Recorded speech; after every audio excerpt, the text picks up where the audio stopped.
voltou! Esse episódio aqui foi um daqueles que eu queria só vir aqui, pegar o que a gente já falou do resto da temporada, fazer um compilado e ver tudo que a gente acertou. Mas pra minha sorte, pra nossa felicidade no geral, a série entregou muito mais e tem bastante pano pra manga pra gente ir discorrendo aqui durante esse vídeo. Primeiro de tudo, já tirando aquele elefante branco da sala, sim, o prisioneiro de Belle Reve que o Rick Flexor tanto falava é o Lex Luthor.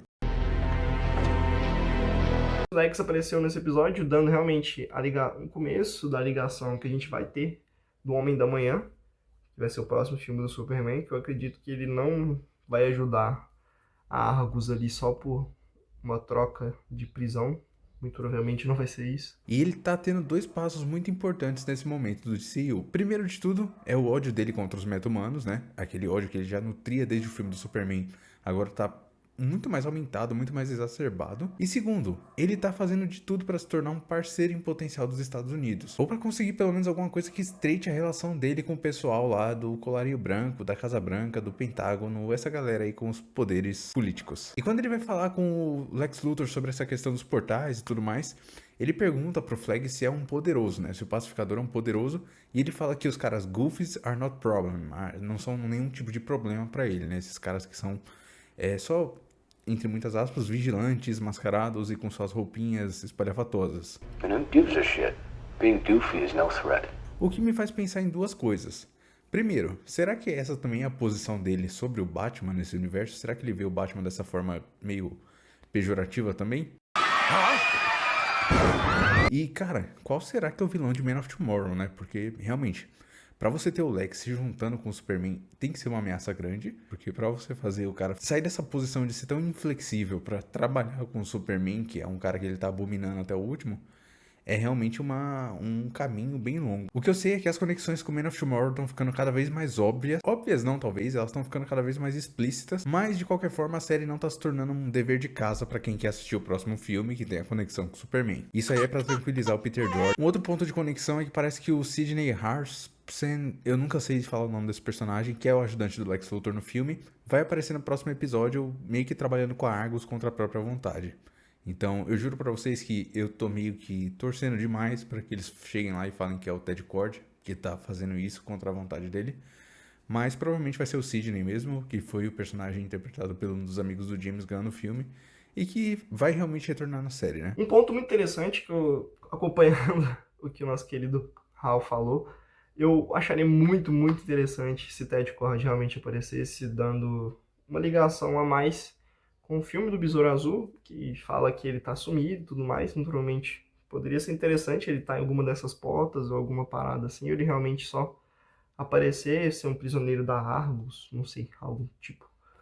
Que, inclusive, tem uma referência a ele nesse episódio, citando a Cord Industries e tudo mais. Inclusive, tinha muita gente teorizando que ele seria o grande cameo da temporada, que no caso foi o Lex até o momento, não sei se vai ter mais. Muito provavelmente. O episódio em si tem uma estrutura bem curiosa, porque ele me lembra uma questão de jogo. Então é um grande acontecimento que leva pra uma pequena aventura, que leva pra um outro grande acontecimento. E outro ponto que ninguém pode negar é que realmente o James Gunn já escreveu o Scooby-Doo. Porque muitos dos acontecimentos lá no começo, a questão da equipe ir se dividindo, a questão de ter uma casa meio misteriosa que eles estão explorando, é algo que realmente remete muito aos clássicos que a gente tinha da animação. E outra dinâmica que eu achei muito interessante que foi tratada no episódio foi da equipe dos Eleven Street Kids, que realmente foram atrás do pacificador. O Adebayo tentando ali tomar a frente, Harcourt, o vigilante realmente só querendo encontrar sua contraparte, que ele encontra, que ele finalmente encontra, não ironicamente.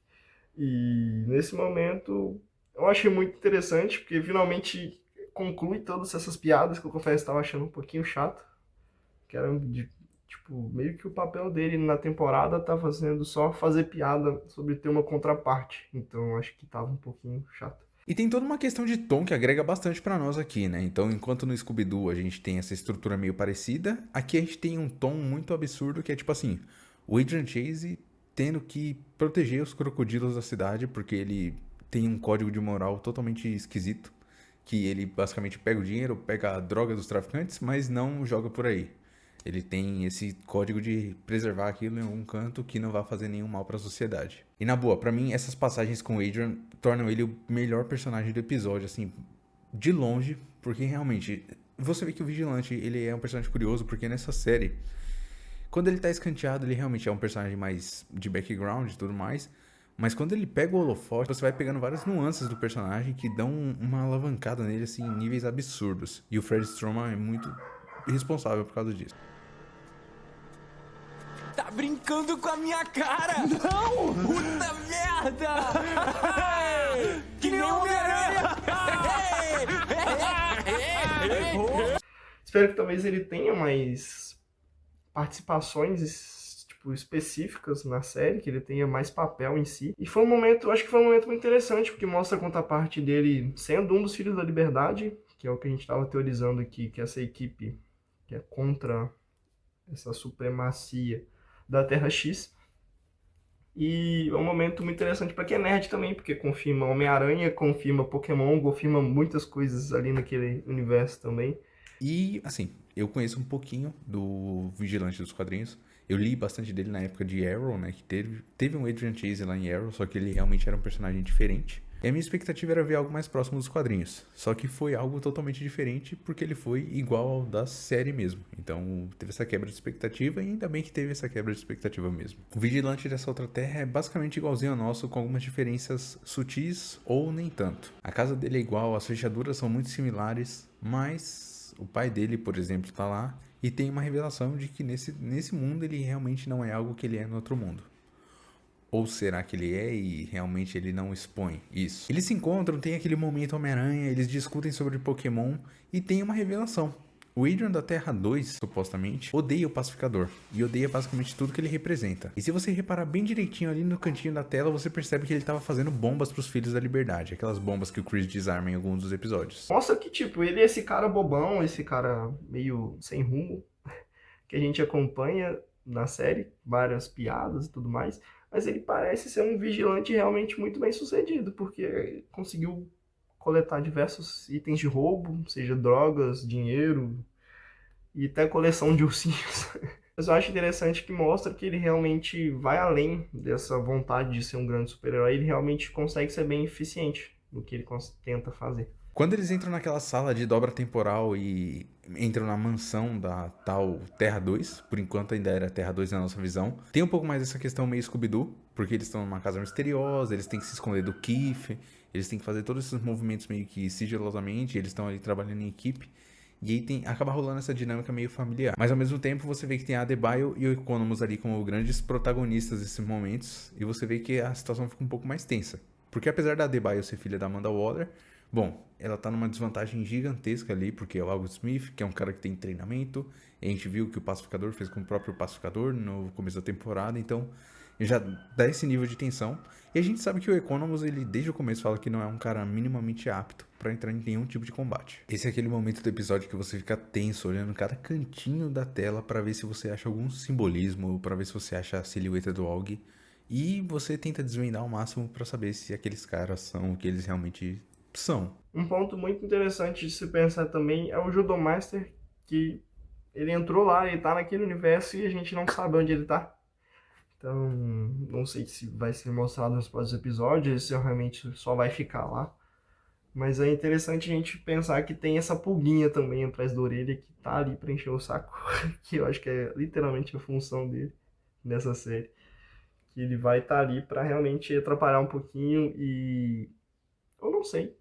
Eu acredito que a gente fica aí com esse ponto, são um dos pontos que estão para serem resolvidos no próximo episódio. Ou nos próximos, no caso, até essa temporada acabar. É interessante pensar que, além de toda essa confusão, de toda essa ideologia diferente, toda essa parada que eles têm que resolver, tirar o Chris de lá e toda essa galera, ainda tem um Judomaster lá, que tá perdido nesse universo também. E bom, é realmente o que a gente estava teorizando. Então a Harcourt já mata essa charada em alguns minutos dentro daquele mundo e descobre que de fato os nazistas venceram a guerra na Terra 2, que na verdade meio que está sendo confirmada e está sendo tratada como a Terra X.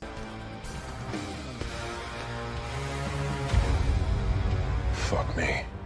Então realmente é um mundo onde esses caras desgraçados venceram, prevaleceram e tem alguma dominância política e social Pelo menos ali no contexto estadunidense, né? E eu acho muito legal também porque eles falam que o Keith, especificamente, fala que a Harcourt vive com a cara nos livros. Então é meio que tipo assim, ela é uma pessoa estudada, então ela sabe que tinha alguma coisa realmente muito errada acontecendo ali. Eu acho que, cara, pra gente que tava de fora foi muito simples, fácil perceber que esse mundo era realmente uma ilusão, não em si, mas uma ilusão no caso de ser um mundo perfeito, que realmente não era, a gente já tava especulando isso. E essas cenas, eu acredito que tem algumas cenas com o Chris e a sua família lá, acho que conseguem construir pra ele ali essa visão que ele pertencia a esse lugar. E essa rotina que ele tem ali perfeita com a família, até, por exemplo, matando o Kaiju, sendo um dos maiores heróis que a gente viu até o momento desse universo, é algo muito interessante de acompanhar e, tipo, acredito que é basicamente o sonho dele sendo realidade. Então, pra gente foi bem simples e fácil perceber que aquele mundo ali não era tão legal quanto que ele parecia. Mas pro Chris eu acho que talvez nem tanto, a visão que ele cresceu, tipo, pensando, acho que tendo ali tudo que ele realmente queria na sua vida, meio que fez ele ficar meio cego, sabe? Aquele tampão de cavalo. Não sei se todo mundo pega a referência. Mas meio que ele ficou com a visão afunilada só pra realmente o que ele tava querendo ver, não o que tava ali escancarado na cara dele. E nessa revelação nós tivemos algumas das imagens mais fortes que eu já vi em relação a filmes de heróis ou séries e tudo mais. Que é basicamente a bandeira dos Estados Unidos com uma suástica bem no meio de onde seriam as estrelas. É uma imagem forte, mas muito importante atualmente. Eu vi muita gente ficando dolorida com todo esse simbolismo e tipo assim, você tá tentando representar estadunidenses como nazistas ou algo do tipo. E o que eu posso dizer é que eu fico muito feliz de que essas pessoas estejam se sentindo incomodadas, porque realmente é o papel da arte, né? Se a sociedade norte-americana tá abrindo margem para esse tipo de discussão, tá realmente sendo comparada ao que aquilo foi, é porque realmente existe alguma falha. E a série tá aqui pra ir trabalhando um pouco disso e expondo um pouco disso, claro, da forma dela, na forma da ficção. E apesar do James Gunn ter que ser esse cara do business, que presta contas aos Zaslav, que não pode ser muito polêmico, até porque ele já foi cancelado quando ele foi polêmico contra o Trump lá em 2017, 18. Então ele acaba falando que não pensou em um paralelo direto com o Oriente Médio quando fez Yahrampur e Boravia no filme do Superman. Mas eu fico feliz que as obras dele falam por si própria. Então, para meio entendedor, meia palavra, meia sugestão em tela basta. Esse choque, numa realidade onde o pessoal do ICE tá correndo atrás de entregador e tomando um olé e sendo gravado, é algo, no mínimo, necessário ou interessante para ir abrindo a mente do pessoal. Acho que a parte que me deixou mais tenso, eu acho que foi isso com todo mundo, é aquele momento que a Adebayo sai para dar uma volta na rua e você sabe que, no mínimo, ela vai acabar sofrendo alguma discriminação. Só que é muito pior porque a gente tem o chá de revelação do racismo do Keith.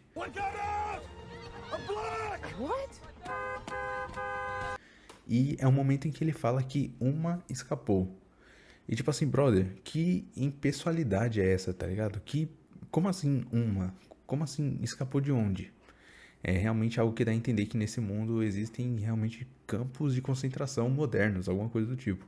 Então, brother, é um cenário muito pesado que eles estão pintando para essa nova terra e que a gente vai ver se desenvolvendo nos próximos episódios. Se tratando de algo que aconteceu com a melhor amiga dele, eu acho que o Chris vai começar a sentir um pouco mais o peso dessa terra.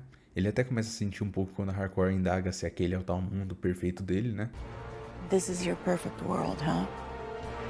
Mas eu acho que agora eles realmente vão aprofundar um pouco mais no peso dele estar simplesmente cego para isso tudo e aceitando essas coisas porque aquela terra era mais conveniente para ele. E eu acho muito legal que isso também tá conversando um pouco com aquela questão de pessoas que entram em chans e nesses blogs, nesses grupos que pregam alguma coisa muito simples, soluções simples e que são realmente pessoas más, assim, pessoas diretamente más que estão ali comandando aquelas coisas, mas que conseguem cooptar pessoas pela cegueira seletiva delas, né? Porque alguma coisa, alguma promessa para elas é muito importante. Elas acabam sucumbindo a esse lado meio estranho das coisas, como a gente vê na vida real e como tá sendo bem extrapolado aqui na ficção. Um dos momentos fortes do episódio são realmente as cenas com a Jennifer Holland e o John Cena, ali conversando um pouco mais sobre a dinâmica dos personagens deles.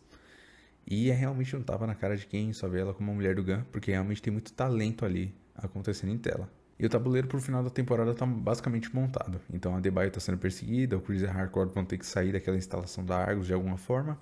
O Adrian vai atrás dos segredos dessa terra de algum jeito também.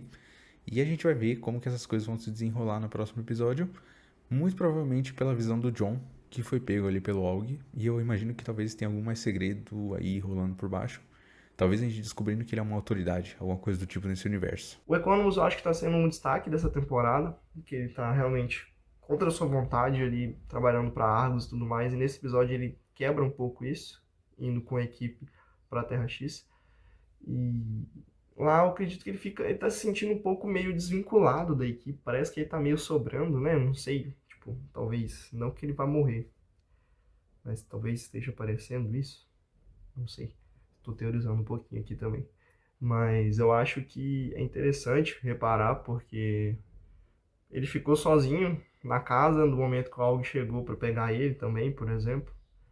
E ele acabou falando demais. E eu acho que talvez, muito provavelmente, ele não vai ser entregue de bandeja depois daquilo ali. Muito provavelmente eles vão fazer besteira com ele. Seja lá qual for, não sei se ele vai torturar. Mas é a cara dele também.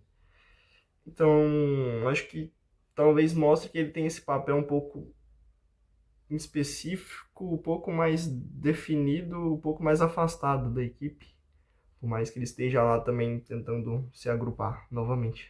E foi isso. Tô muito empolgado pra ver a continuação dessa história e vim comentando aqui com vocês. Esse episódio aqui foi do James Gunn, o próximo é da Lita Jones de novo, e aí o último vai voltar a ser dele. E vocês podem acompanhar os nossos comentários em tempo real aqui nas redes sociais que estão aqui embaixo. Então, Twitter, Instagram, tudo isso a gente tá falando direto sobre a série do Pacificador.